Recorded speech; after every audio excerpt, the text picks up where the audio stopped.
इसलिए सदा बोध युक्त वृंदावन के दर्शन के लिए थोड़ा आवाज दब गया। बेस बेस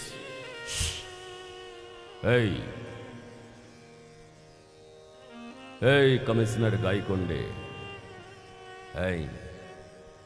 नाम विजय दीनानाथ चौहान। अब मैं ये इसलिए बोल रहा हूं कि आप ठीक कर पाओ। देखो अभी भी राजेंद्र कुमार की तरह आवाज आ रहा है और मैं बोल रहा हूं उस लंबू की आवाज।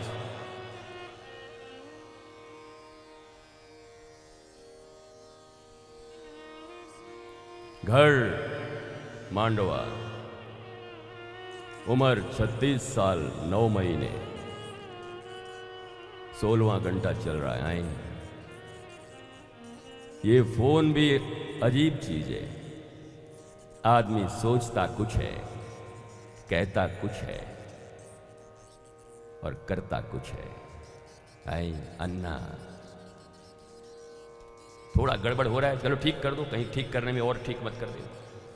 अभी मेरे गाने के पहले आपने ठीक रखा था, ये आवाज थोड़ी दब गई अचानक।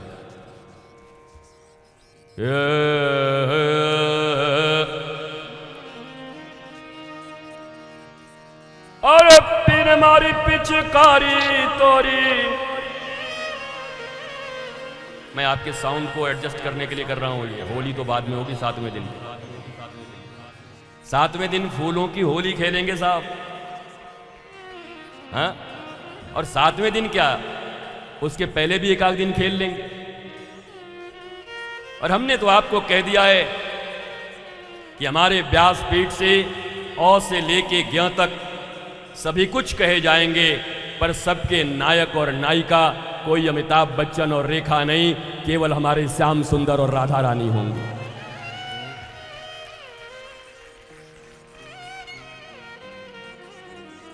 सब भाव का ही तो खेल है ना। जिधर देखता हूं उधर तेरी ही तस्वीर नजर आती है। जिधर देखता हूं तेरी तस्वीर नजर आती है। हमारो कान में कछु है गो कि तुम्हारो माइक में कछु है गो।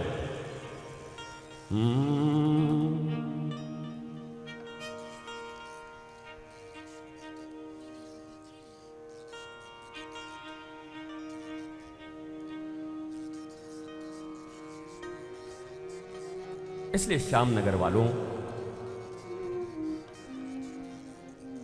कथा सुनने का एक तरीका है।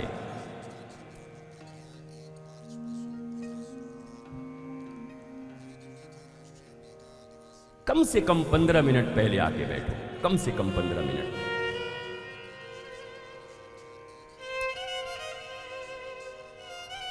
तब तक आपका स्थान भी सिद्ध हो जाएगा।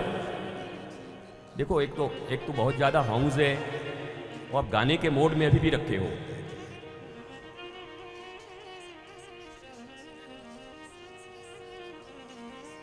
जब आप अपने स्थान पर बैठोगे, या something going right in right direction, जाओ। तुम ये मत समझना कि मैं माइक के लिए इतना बोलता हूं। दुनिया में जो परफेक्शन की ओर जाता है उसको हर चीज परफेक्ट ही चाहिए होता है, इसीलिए वो परमात्मा की ओर जा सकता है। ऐसे तैसे झूले लाल की तरह नहीं जा सकते, जैसे तैसे जो सो नहीं होता। सब कुछ चाहिए राइट। और जब तुम्हारी आंखें इतनी और तुम्हारा बोध इतना पवित्र होगा तो निश्चय समझो, नहीं अभी इसके पहले थोड़ा ठीक हुआ था, फिर पीछे जाइए। हम सोच रहे हैं एक माइक वालों का एक, हाँ अच्छा हुआ, थोड़ा माइक वालों का एक शिविर कर देते हैं, बढ़िया कमाई हो जाएगी हमारे। आइए माइक चलाना सीखें एक दिन में महाराज। हाँ कमाई करवे के बहुत सारे तरीके हैं, कहीं से कमा लें, क्या दिक्कत है। हमारे वृंदावन में तो एक ने गिरिराज जी के शिला को बेच करके कमाना चाहा, बाद में मुकदमा हुआ तब रुका। बताओ महाराज, शिला बेच रहे हैं गिरिराज जी। गिरिराज भगवान गिरिराज जी को ब्रज को छोड़कर एक पग कहीं जाना नहीं चाहते। गिरिराज जी के जो सेवक हैं कुंभन दास जी, गिरिराज जी के जो सेवक हैं, जो भी जितने भी अष्ट, वो गिरिराज जी को छोड़कर कहीं बाहर नहीं जाते। अकबर बुलावे, कोई बुलावे, नहीं जाते। मुंडी कटवा दो, नहीं आऊंगा। उन गिरिराज जी को तुम गिरिराज जी से अलग करके उस शिला को बेच रहे हो। इतना धंधा तुम्हारा मजबूत हुआ जा रहा है। घर घर में गिरिराज जी ले आओ।